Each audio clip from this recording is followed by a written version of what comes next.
Hey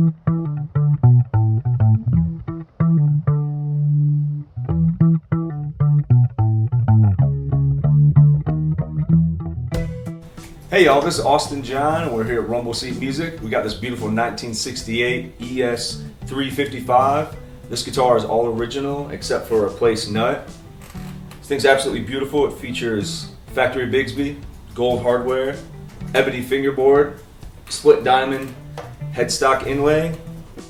This is a rare mono version of this guitar.